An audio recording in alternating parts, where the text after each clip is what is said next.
with regard to that, you probably need to, I gotta think this through, but it's a due process issue. If you're going to initiate a fee against somebody, you need to give them advance notice of the intent to initiate that fee, and then provide them the opportunity, likely at the end of the control board hearing or meeting, to present their case as to why they should not be fined. So you're talking about notice, and you're talking about the opportunity to present some form of an appeal as to why they should not be fined. Okay. Basically, the same if they, under the identification and regulation of dangerous dogs, we do address something similar there where may appeal any person or persons owning a dangerous dog and subject to the orders of the animal control officer may appeal any such findings or orders by giving written notice of appeal to the animal control officer within 7 days. That's on page 10 under C number 2. So something similar to that. Yeah, I mean, I probably need to think it through a little bit more, but okay. But there's a part of me that says I'm not so sure that you should have an appeal mechanism for any fine that's given. Okay. You may very well, it may never take you up on the appeal, but to not offer that ability to appeal a fine, you may be inviting some difficulties. Okay. And frankly, the judge may find that it's unfairly processed. Okay. I'm very open to that. Sound nice.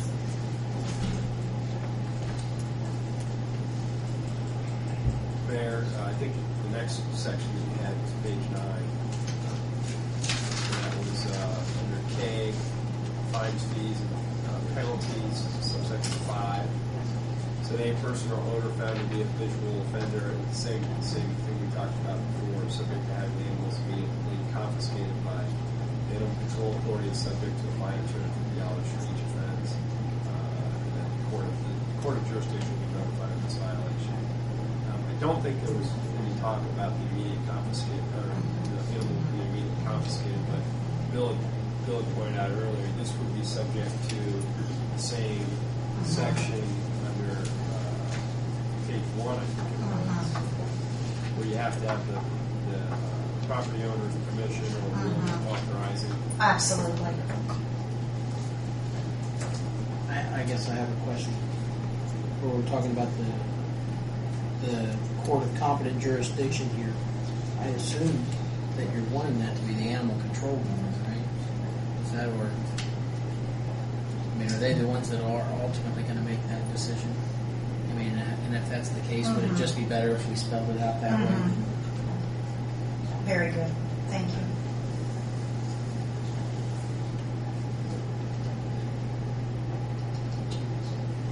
There, the next section you had highlighted was page 9.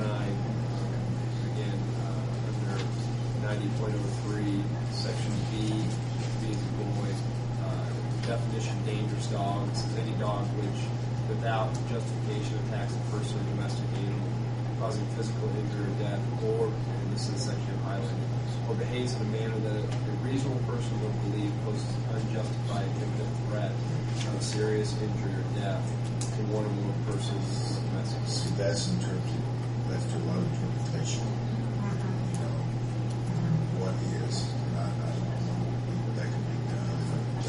Well, one scenario that we had that I can think of is a neighbor, his neighbor had a pit bull again, and the dog's leash came just, the houses were close, and the dog's leash, I think, were you aware of this one?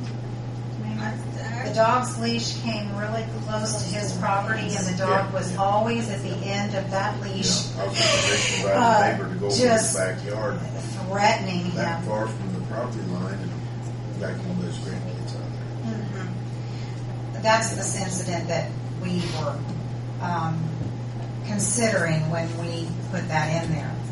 Here again, this is all, there's more than one person that makes a decision about whether an animal is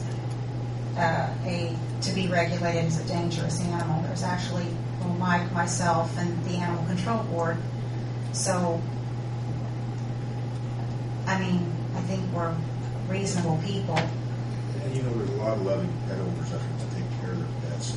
There are ones out there that don't need pets or can't longer take care of them. Mm-hmm. They should be doing something with them rather than just punishing them.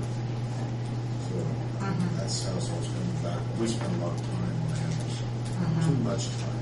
Now, another question I have, is this going to be a city-county joint ordinance? What we would like to do is find get an agreement here, a really workable ordinance in the city.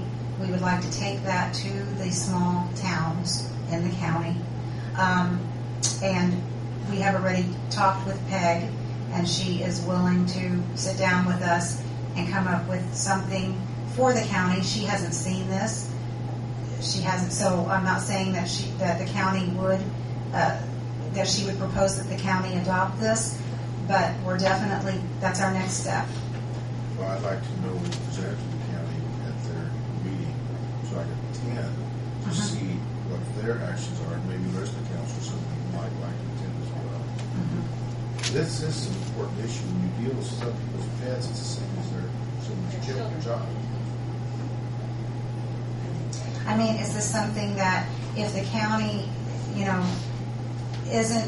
doesn't want to work with a more comprehensive ordinance, is this something that the city then wouldn't want to do either?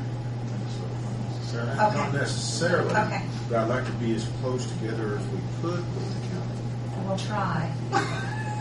But a big start will be if we can accomplish something here tonight. I think with the city ordinance. If we can get this passed or whatever we need to do to get this implemented, it's a big jump. It's a big start. And then from there, like Laura said, introduce it to the small little towns, which that's where you have other populations. I might get calls, and I do now and then, at out on the county road, Southwest 60, 700 North, blah, blah, blah. But most of them are Milford, Westport, Clarksburg, Bernie, New Point, St. Paul, where there's children running about and residents, and they have nothing. They have no type of ordinance.